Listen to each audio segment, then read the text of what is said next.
Lectura de la primera carta del apóstol San Pedro. Queridos hermanos, a los presbíteros entre vosotros, yo presbítero con ellos, testigo de la pasión de Cristo y partícipe de la gloria que se va a revelar, os exhorto. Pastoread el rebaño de Dios que tenéis a vuestro cargo. Mirad por él, no a la fuerza, sino de buena gana como Dios quiere, no por sórdida ganancia, sino con entrega generosa, no como déspotas con quienes os ha tocado en suerte, sino convirtiéndoos en modelos del rebaño. Y cuando aparezca el Pastor Supremo, recibiréis la corona inmarcesible de la gloria. Palabra de Dios.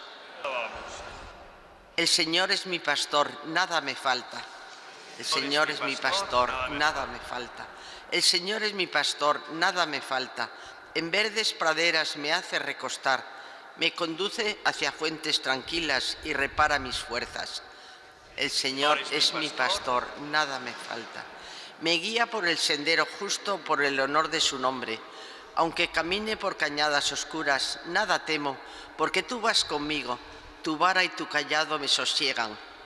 El Señor es mi pastor, nada me falta. Preparas una mesa ante mí enfrente de mis enemigos. Me unge la cabeza con perfume y mi copa rebosa. El Señor es mi pastor, nada me falta. Tu bondad y tu misericordia me acompañan todos los días de mi vida y habitaré en la casa del Señor por años sin término. El Señor es mi pastor, nada me falta. Aleluya, aleluya, aleluya, aleluya. Tú eres Pedro, y sobre esta piedra edificaré mi iglesia, y el poder del infierno no la derrotará. Aleluya, aleluya,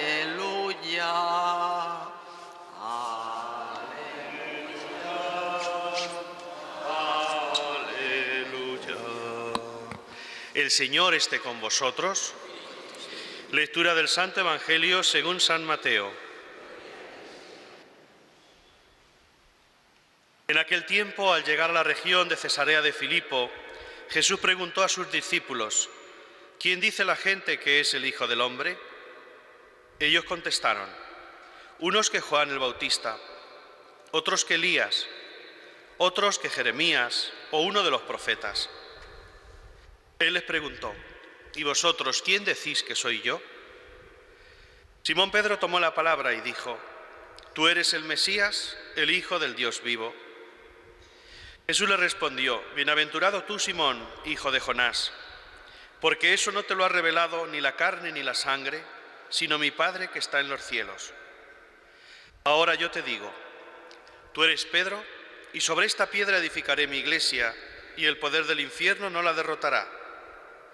Te daré las llaves del reino de los cielos.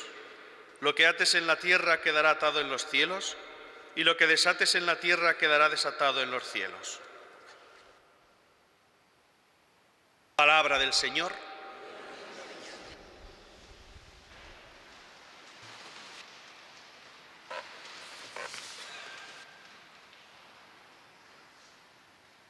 Queridos hermanos también que nos veis por 13 Televisión, todos aquellos que desde vuestras casas, hospitales, residencias, seguís esta Eucaristía. Tú eres Pedro, y sobre esta piedra edificaré mi iglesia. Así dice Jesús a Pedro en este Evangelio que acabamos de escuchar, porque celebramos hoy la fiesta de la Cátedra de San Pedro, celebrada a partir del siglo IV en la Iglesia. Con respecto a las lecturas que acabamos de escuchar, a mí me gustaría hacer una triple reflexión. En primer lugar, y tomando precisamente este Evangelio de San Mateo, la primera idea, y es que la Iglesia es querida por el mismo Cristo.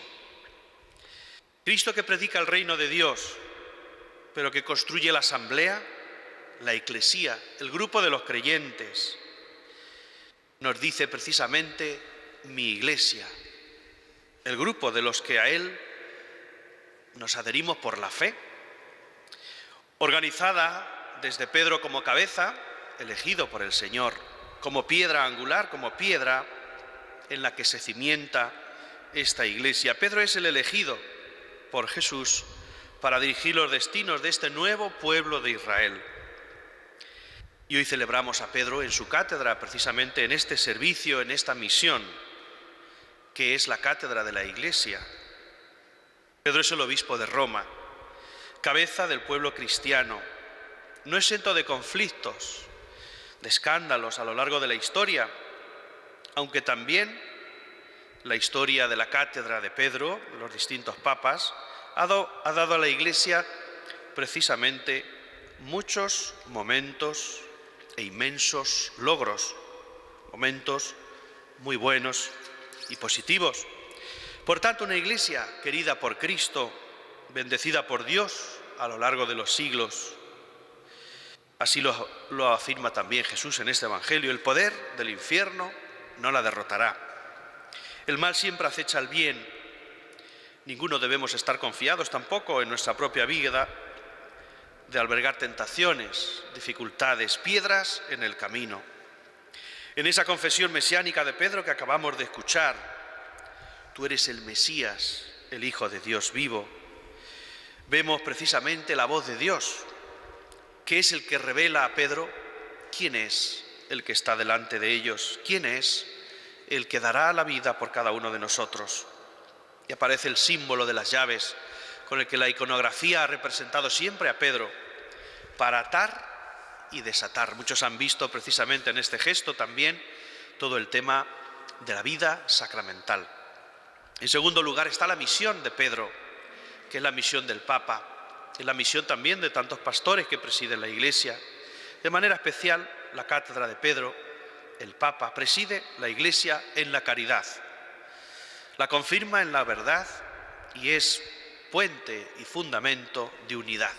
Y esa es precisamente la misión del pontífice, la misión de aquel que crea ese lazo, ese puente, esa unión entre Dios y los hombres.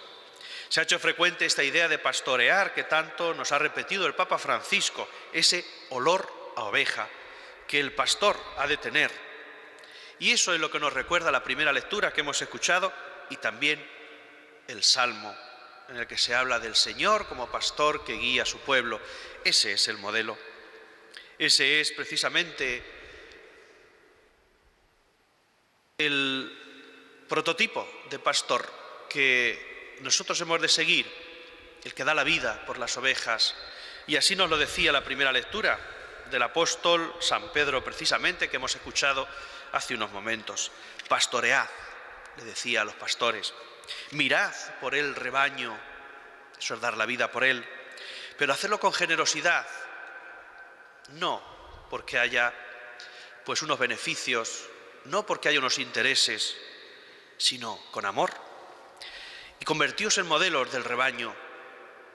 Y quizás esto es lo más difícil. Grande y preciosa la misión del pastor, pero no siempre fácil. Más bien llena de contradicciones, a pesar de que sabemos que es el mismo Dios el que nos sostiene. El Papa, Pedro, sucesor de Pedro, es esa roca en la que se sostiene la Iglesia desde su origen, desde la elección de Pedro. Con las columnas de los apóstoles y la presencia viva del Espíritu Santo que la impulsa y la vitaliza. Es la fe precisamente la que sostiene al Papa en su sede y la que hace que la nave de la Iglesia, siempre azotada por vientos, por tempestades, no vaya a la deriva. Y la tercera idea, nuestra misión como fieles del rebaño que Dios ama y que hemos de ser pastoreados y conducidos a esos buenos pastos que dice el Salmo, esos buenos pastos del reino de Dios que Él nos tiene prometido, no debe ser otra que la de orar por nuestros pastores, orar por el Papa, por los obispos, los sacerdotes, sostenerlos en la fe con nuestra oración y caminar también hacia Dios en el mismo camino de santidad que la vida de la Iglesia, los sacramentos, la palabra de Dios nos ofrecen cada día. también preciosa nuestra tarea. Dejarnos amar cada día por Dios y amar a los que Él ha elegido para gobernar a su pueblo, a nuestros pastores. No son pocas las noticias, no son pocas a veces las ideas que hacen que nuestra fe se tambalee, que nuestra fe a veces débil como esa vela que está a punto de apagarse, ese pábilo vacilante, haga precisamente tambalear nuestros cimientos al oír tantas noticias. Y esas buenas noticias que no salen precisamente en los telediarios, en las noticias, son lo que hace crecer la vida de la Iglesia. Ojalá y seamos conscientes también de que ese camino de la santidad al que todos estamos llamados es algo que no se construye sin esfuerzo, es algo que hemos de buscar precisamente en esa unidad que es la que representa el Papa para cada uno de nosotros. Que seamos capaces de escuchar la palabra de Dios y que hagamos vida a ese rico magisterio que nos ofrece la Iglesia, que nos ofrece el Papa. Hace unos días ha salido precisamente un último documento, esa exhortación apostólica de la querida Amazonia o Amazonía. Pues siempre hay opiniones, porque unos esperan, porque otros querían. Sin embargo, el magisterio del Papa es precisamente para toda la Iglesia, que es universal. Y no siempre es fácil complacer a todos. Pues aún así, los que nos gusten más, los que nos gusten menos, pues hemos de unirnos porque caminamos todos en la misma dirección, que es hacia Dios, que es amor. Pues que así lo vivamos y que esto sea una constante en nuestra vida. Que así sea.